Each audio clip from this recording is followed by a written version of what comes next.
Hola, buenas. En este video se verá los componentes y sistemas con fibras ópticas del capítulo 8 del libro de líneas de transmisión de Roberto Neri Vela. Mi nombre es Peralta Barijo de Marcelo. En la siguiente figura se muestra los elementos fundamentales de un sistema de comunicaciones. En esta figura el canal de transmisión será una fibra óptica. Para el caso de sistemas de comunicaciones ópticas, se muestra los elementos fundamentales como la fuente de generar mensaje, transmisor, canal de transmisión y el receptor y el punto de destino del mensaje. Y bueno, se mostrará un poco en la siguiente figura que se puede modelar un sistema óptico de comunicaciones por fibra óptica, tal como se muestra en la figura que se muestra aquí. La fibra óptica o luminosa puede ser un láser, semiconductor o un diodo emisor de luz LED. La fuente es modulada por el mensaje o la información que se desea transmitir. El tipo de modulación que se emplea depende de la información o de los requerimientos del enlace.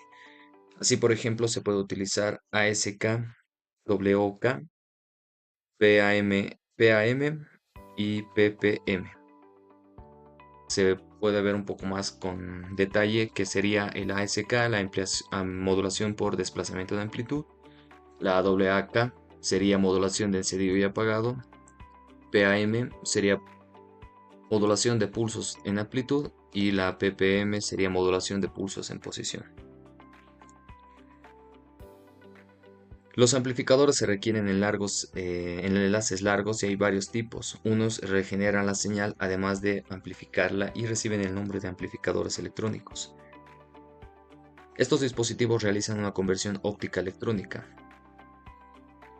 como está mostrado aquí en detalle, y después otra conversión electrónica óptica para amplificar. Actualmente hay varios sistemas en operación que los utilizan. En cambio, los amplificadores ópticos amplifican la luz sin necesidad de efectuar las conversiones óptica electrónica, en la intensidad de luz convertida a voltaje, y viceversa. Al final, el enlace receptor debe transformar la luz que llega en una señal eléctrica. Existen diferentes tipos de detectores o receptores, pero los más comunes en comunicaciones son el fotodetector PIN y el fotodetector de avalancha. El fotodetector PIN sería un dispositivo semiconductor que convierte la luz recibida en una señal eléctrica. Y el fotodetector de avalancha es un dispositivo que convierte la luz en corriente eléctrica, pero con una característica especial: opera con una alta ganancia interna, lo que permite detectar señales muy débiles. Los conectores son dispositivos de unión entre aparatos y fibras, que introducen pérdidas de potencia del orden de 2 a 3 décimas de un decibel. En algunos casos es necesario unir dos secciones de fibras, a la unión que se le da el nombre del empalme. Los empalmes pueden realizarse por fusión o algún adhesivo, pero puede haber alineación de ejes, pequeñas diferencias en el diámetro de los núcleos y algunos otros factores que también producen atenuación o pérdidas de potencia. De estos, el que mayor atenuación produce es la desalineación de los ejes de las dos secciones de fibra, con fibras de índice gradual. Dicha atenuación es el orden de una décima de decibel, pero en el caso de las fibras monomodo, cuyo núcleo es más reducido y es más fácil, cuando se refiere a pérdidas de potencia de la propia fibra, esto se verá en la sección siguiente.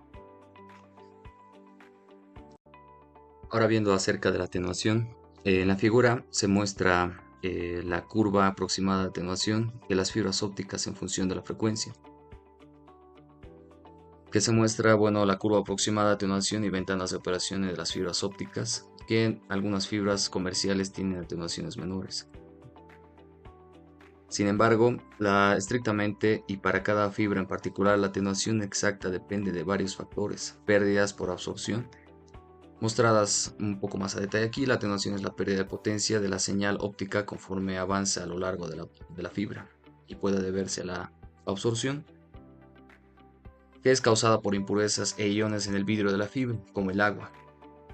Se ve las pérdidas por dispersión de Rayleigh, que sería originada en las imperfecciones del material durante la fabricación. Pérdidas por dispersión cromática o intramodal, debidas a las fuentes ópticas no monocromáticas. Y se ve también las pérdidas por dispersión intermodal que ocurren solo en las fibras multimodo, que se ve un poco más aquí acerca de estas pérdidas, el pulso inicial y el pulso final. Los modos de propagación que conducen la potencia de un pulso llegan al final de la fibra en tiempos diferentes. Esta dispersión intermodal produce distorsión en el pulso recibido. Se ven también las pérdidas por microcurvaturas y acoplamientos debidos a dobleces, empalmes, etc. Que se ve un poco más aquí a detalle las pérdidas por macrocurvaturas mostradas en esta parte de aquí y las pérdidas por microcurvaturas. Estas causas son por irregularidades de la fibra en la fibra y pequeños dobleces que se convierten en discontinuidades. Así como los cables de cobre, la potencia absorbida se transforma en calor. En una fibra óptica ocurre algo analógico cuando las impurezas moleculares y los iones de agua presentes en el material absorben parte de la luz y las convierten en calor. Esto produce las pérdidas por absorción mencionadas anteriormente. Por otra parte, las pérdidas por dispersión de Rayleigh ocurren porque las irregularidades microscópicas del material que se forman durante la fabricación de la fibra difractan los rayos de luz que se propagan, provocando que parte de la potencia se escape por el revestimiento.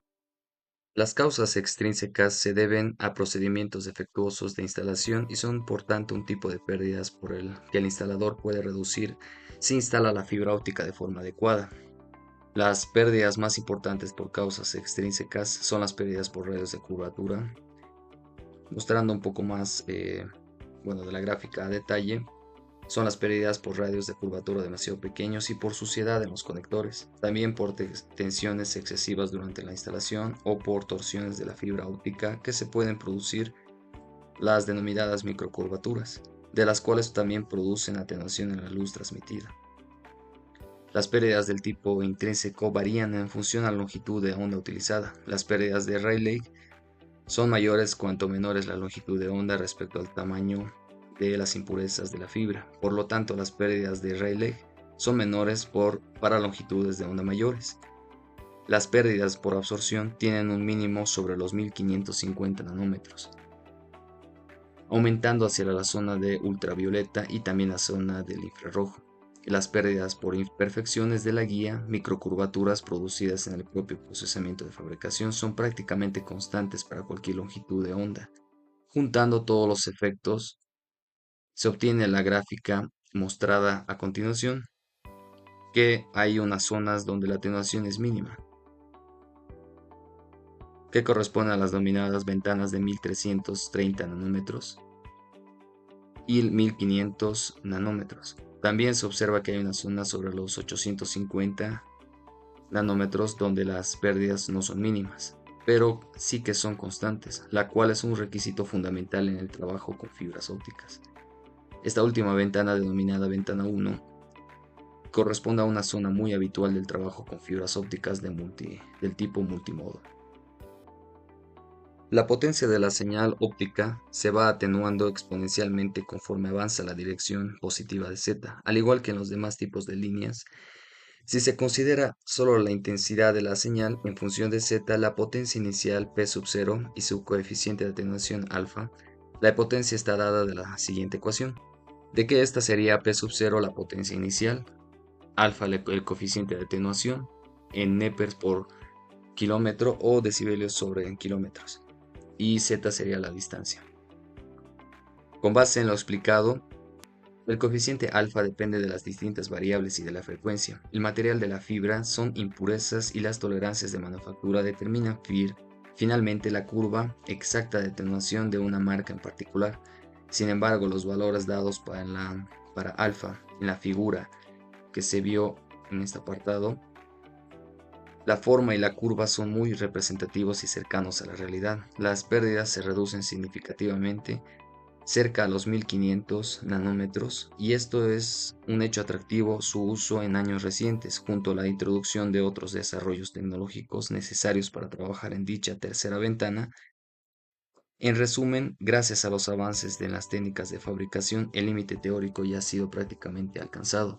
Dicho límite teórico para alfa depende de la frecuencia de operación y es menor conforme aumenta la longitud de onda. De esta forma, por ejemplo, con técnicas modernas como las de desplazamiento de dispersión, ha sido posible producir fibras con atenuaciones de 0,15 y 0,20 decibelios sobre kilómetros a 1550 nanómetros. La dispersión del material se corrige dopando al núcleo con dióxido de germanio. Evidentemente sería deseable encontrar otros compuestos para fabricar fibras ópticas con niveles de atenuación inferiores a los que se describió. Existen de estudios prometedores con materiales cristalinos de cloruro y haluro que han demostrado tener el potencial para fabricar fibras con atenuaciones increíblemente bajas, del orden del 0,001 decibelios por kilómetro en longitudes de onda más grandes que las utilizadas actualmente. Tal vez todo sea cuestión de tiempo, por ejemplo, que la NASA de los Estados Unidos tiene planeado hacer varios experimentos en la microgravedad sobre el compuesto ZBLAN, que este es un nuevo cristal exótico muy claro que se cree que podría ser útil en el futuro para fabricar fibras ópticas con atenuaciones increíblemente bajas.